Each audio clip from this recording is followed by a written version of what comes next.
இயேசுவின் மந்தை ஊழியங்கள் வழங்கும் இன்றைய வேத ஆராய்ச்சி வழங்குபவர் சகோதரர் ஜான் பெஸ்லி. ஆண்டவராகிய இயேசு கிறிஸ்துவின் ஈடு இணையற்ற நாமத்தினாலே உங்கள் அனைவருக்கும் அன்பான வாழ்த்துக்கள். இந்த நாளுக்கான வேத வசனம் சங்கீதம் 139:24.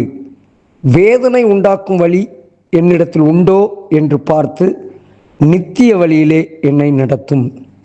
தாவீதினுடைய ஒரு அழகிய ஜெபம். தன்னைத்தானே ஆராய்ந்து பார்க்கிறவன் நித்தியத்தின் பாதையிலே நடப்பான். அவர் சொல்லுகிறார், வேதனை உண்டாக்கும் வழி என்னிடத்தில் உண்டோ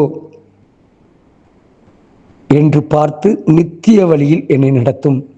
அருமையான கர்த்தருடைய பிள்ளைகளே, தாவீது தன்னுடைய வாழ்க்கையிலே அநேக முறை ஆண்டவரால் அவனுடைய குற்றங்கள் வெளிப்படுத்திய போதெல்லாம் ஆண்டவருடைய சமூகத்திலே தன்னை தாழ்த்துகிறவனாயும் தன்னை சரிப்படுத்துகிறவனாயும் காண்பிக்கிறான். ஆகவேதான் அவன் கேட்கிறான், ஆண்டவரே, என்னிடத்தில் வேதனை உண்டாக்கும் வழி, ஆண்டவரே, நீர் காண்பிக்கிற பாதையை விட்டு வேறு விதமான வழியிலே நான் நடப்பேனானால் என்னை தயவாய் சரியான வழியிலே நடத்தும். நாமும் அனுதினமும் நம்முடைய வாழ்க்கையிலே நாம் நடக்கிற பாதை நமக்கு சரியாக தோன்றலாம், உலகத்தின் பார்வைக்கு கூட சரியாக தோன்றலாம்.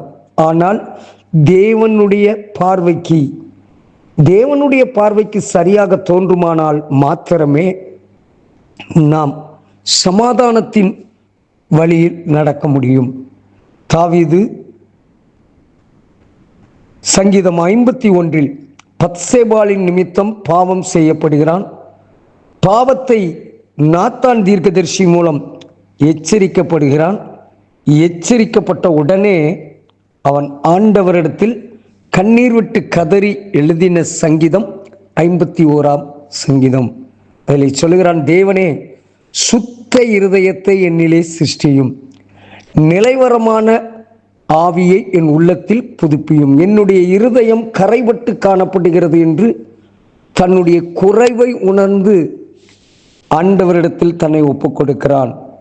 நாமும் ஆண்டவரால் ஏதோ ஒரு தேவனுடைய வார்த்தையை கேட்பதன் மூலமாகவோ அல்லது ஆண்டவருடைய சமூகத்தில் ஜெபிப்பதன் மூலமாகவோ ஏதோ ஒரு தரிசனத்தின் மூலமாகவோ நம்மிடத்திலும் நம்முடைய குறைகள் உணர்த்தப்படும் போது உணர்த்தப்படுகிற குறைவுகளை ஆண்டவருடைய சமூகத்திலே நாம் எப்படி அர்ப்பணிக்கிறோம்? தாவீது எப்படி அர்ப்பணிக்கிறான் என்றால் சங்கீதம் 51:17 சொல்லுகிறார், தேவனுக்கு கேட்கும் பலிகள் நொறுங்குண்ட ஆவிதான். தேவனே, நொறுங்குண்டதும் நறுங்குண்டதுமான இருதயத்தை நீர் புறக்கணியீர். ஆண்டவரே, இப்பொழுது நீர் எனக்கு நாத்தான் தீர்க்கதரிசியின் மூலமாய் உணர்த்தினதின் நிமித்தம் நான் நொறுக்கப்பட்டு காணப்படுகிறேன், நான் நறுங்குண்ட இருதயமாக காணப்படுகிறேன். நீர் என்னுடைய நொறுக்கப்பட்ட இருதயத்தை புறக்கணிக்க மாட்டீர். ஒரு நம்பிக்கையோடு ஒரு ஜெபத்தை செய்கிறான்.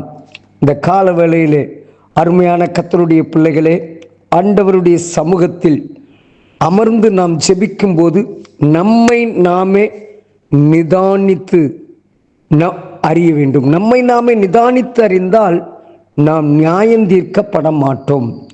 நம்முடைய குறைவுகளை சிந்திக்க வேண்டும்.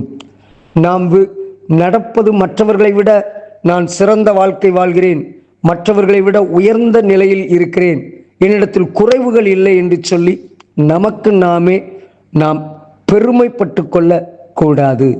குறைவுகளை சரி செய்யும் போது நாம் பார்த்தோம் என்றால் தாவீது தன்னை அர்ப்பணித்ததின் விளைவு அந்த பத்சேபாள் நிமித்தம் ஆண்டவர் ஒரு சாலோமோனை எழுப்புகிறார்.